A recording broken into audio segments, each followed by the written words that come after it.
মাৰ কদমৰ তলত কক সুবহানাল্লাহ। মা এজনী মহিলাৰ ভৰিৰ তলত কদমৰ তলত সন্তানৰ কাৰণে জান্নাত সুবহানাল্লাহি ওয়া বিহামদিহি। ইমান মৰ্যাদা ইমান সম্মান আমাৰ আল্লাহ ৰাব্বুল আলামিনে মা ভনী সকলক দিছে। তো আপোনালোকে মা হৈছে, আপোনালোকে মা হৈছে, আপোনালোকে কাবাৰ ভনী হৈছে, আপোনালোকে কাবাৰ পেহী হ'ব পাইছে, আপোনালোকে কাবাৰ ছোৱালী হ'ব পাইছে, আপোনালোকে কাবাৰ বোৱাৰী হ'ব পাইছে, আপোনালোকে কাবাৰ কন্যা হ'ব পাৰিছে।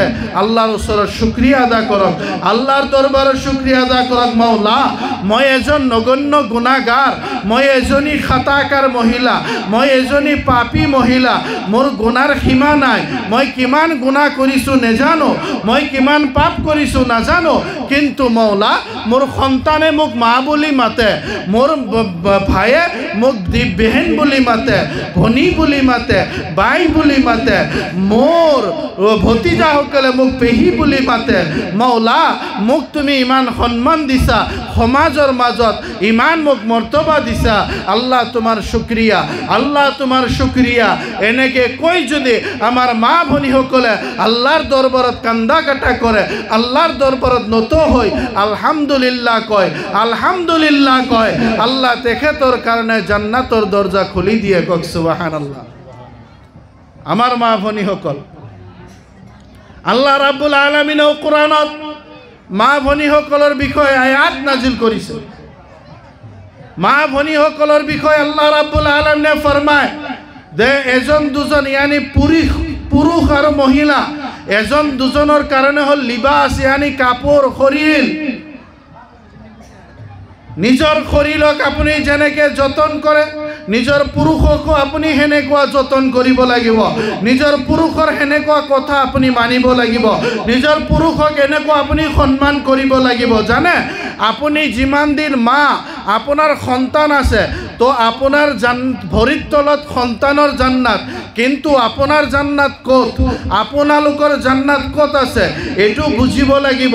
সন্তানৰ জান্নাত আপোনালোকৰ কদমৰ তলত, আপোনালোকৰ পাৱৰ ভৰিৰ তলত, কিন্তু আপোনালোকৰ জান্নাত ক'ত আছে, আপোনালোকৰ জান্নাত আছে নিজৰ স্বামীৰ ভৰিৰ তলত। কক সুবহানাল্লাহ।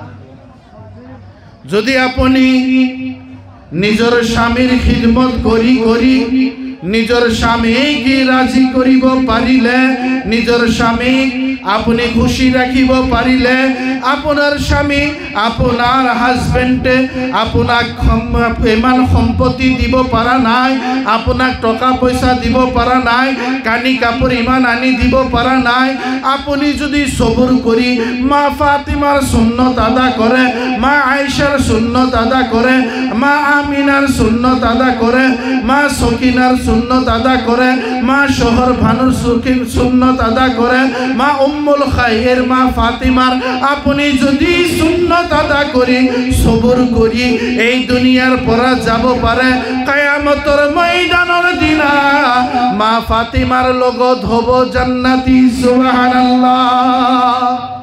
ইমান মর্যাদা মা ভনী সকলৰ, কিন্তু সবুৰ লাগিব, ধৈৰ্য লাগিব।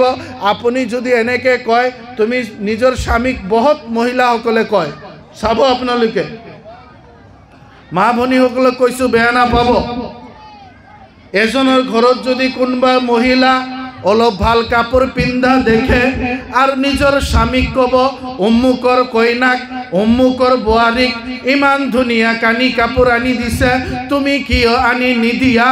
অমুকৰ ঘৰত ইমান ধুনীয়া ধুনীয়া বস্তু আছে, আমাৰ ঘৰত কিয় নাই? অমুকৰ ঘৰত ইমান ধুনীয়া ধুনীয়া ডাইনিং আছে, ইমান ধুনীয়া ধুনীয়া টেবুল আছে, ইমান ধুনীয়া ধুনীয়া বাচন বৰ্তন, আমাৰ ঘৰত কিয় নাই? আপুনি এনেকে জিন্দগীত নকব। এনেকুৱা উদাহৰণ কেতিয়াও স্বামীক নিদিব, যিয়নো স্বামী স্বামী নিজৰ পিঠি ৰ'দত ঘামায়, নিজৰ ঘাম মাটিত পেলাই এই ৰ'দত ইনকাম কৰিবলৈ যায়, বাহিৰত ইনকাম কৰিবলৈ যায়, বেলেগৰ কাৰণে নহয়, একমাত্ৰ নিজৰ ঘৰ সংসাৰৰ কাৰণে, একমাত্ৰ আপোনালোকক দেখভাল কৰিবৰ কাৰণে। আপুনি যদি ৰ'দত পিঠি ঘামাই কাম কৰিব গ'ল হয়, আপুনি যদি চিমেণ্টৰ বস্তা দাঙিব লাগিল হয়, আপুনি যদি ডাঙৰ ডাঙৰ ইট আপুনি বিল্ডিঙত উঠাব লাগিল হয়, তেন্তে আপোনালোকে গম পালে হয় যে পুৰুষসকলে কিমান মেহনত কৰে, পুৰুষসকলে কিমান কৰ্ম কৰে।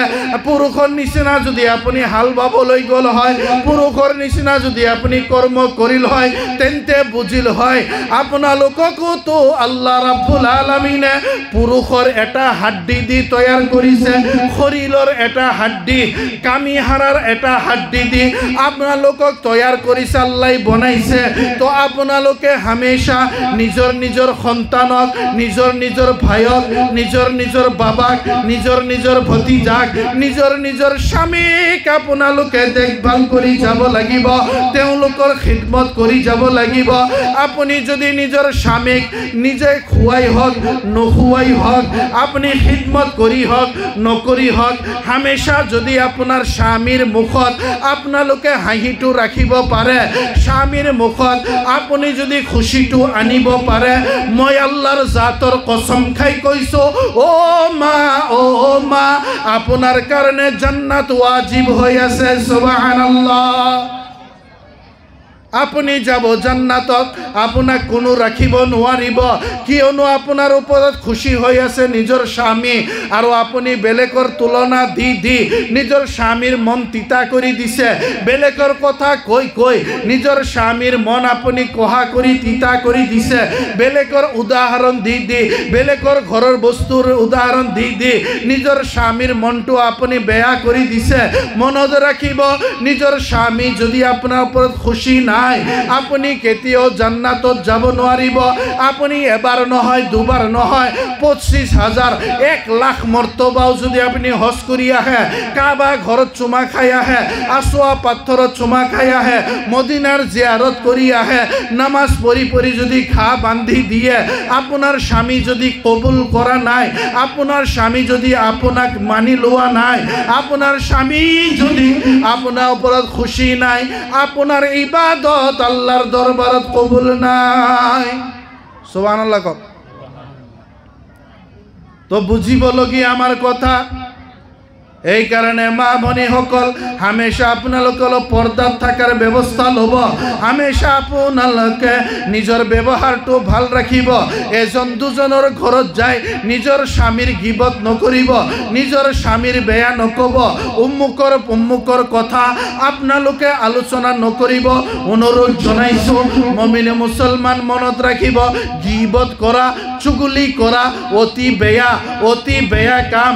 আল গিবতু আশাদ্দু মিনাল জিনা, জিনা কৰিলে যিমান গুনাহ হয় তাতকে বেছি ডাঙৰ গুনাহ হ'ল গিবত কৰা, তাতকে বেছি ডাঙৰ গুনাহ হ'ল চুগলি কৰা, এজন দুজনৰ কথা পাতা, এজন দুজনৰ সমালোচনা কৰা, এজন দুজনৰ উল্টা কোৱা। আপোনালোকে যদি এই কাম কৰি আছে, আজিৰ পৰাই তওবা কৰক, আল্লাহৰ দৰবাৰত